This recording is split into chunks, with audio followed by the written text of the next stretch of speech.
Lotus is Lefty, the 7-Day Mental Diet blog, and this is the third video going into the 7-Day Mental Diet chapter in the book Power Through Constructive Thinking by Emmett Fox.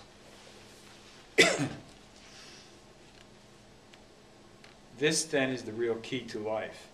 If you change your mind, your conditions must change too. Your body must change. Your daily work or other activities must change. Your home must change.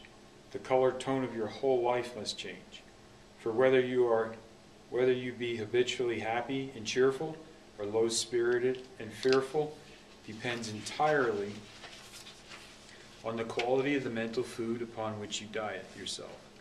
Please be very clear about this. If you change your mind, your conditions must change too. We are transformed by the renewing of our minds.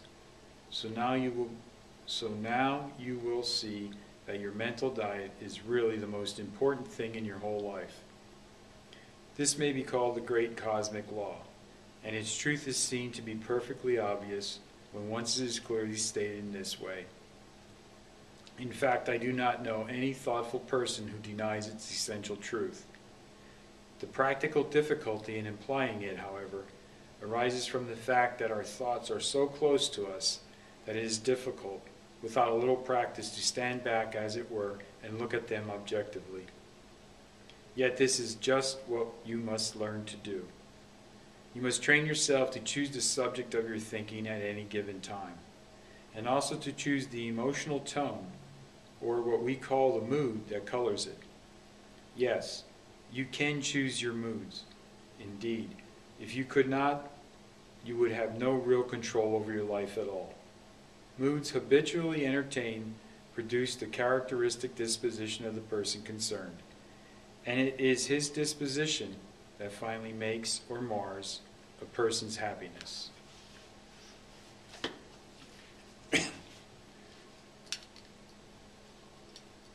Like it says in there, there's nobody that would argue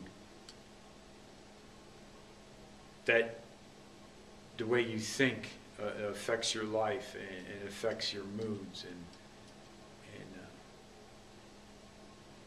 and the thing though that we also intellectualize is what gets us into trouble,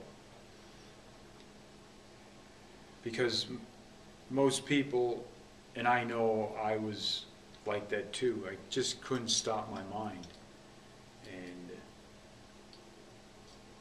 One thought would come after another, and I thought those were my thoughts, and I thought I was in control of them, because I'd have conversations with my thoughts, and so it felt like I had a sense of control.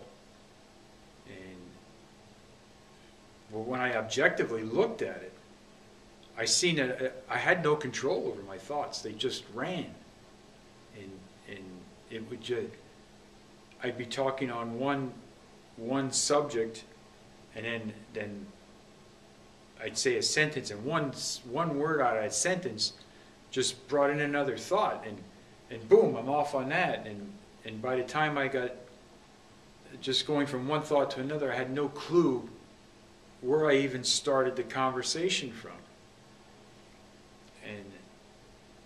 But I had that sense of control, because jumping from one topic to another, I always made a point on that new word, and the topic just ran wild.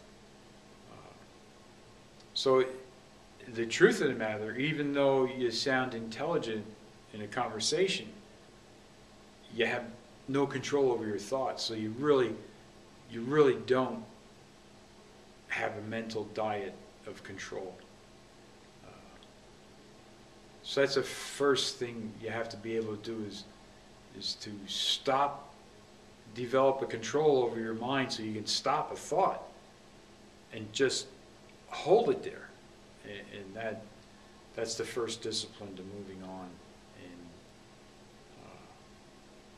once you do that, you get control of that, then you can develop and change your life, because then you can hold one thought, and whatever it may be.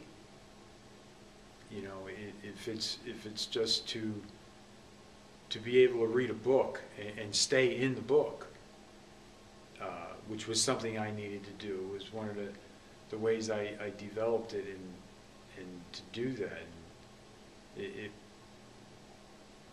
It seemed like a long time. I have no clue how long it took, but I had to first just read one word, then read the next word, then read the next word, and not even put any meaning to the sentences. I just needed to control and stay with that word and be totally present with that word without any other thoughts coming in and me making other storylines up, and then moving to the next word, and then after reading that word, then moving to the next word.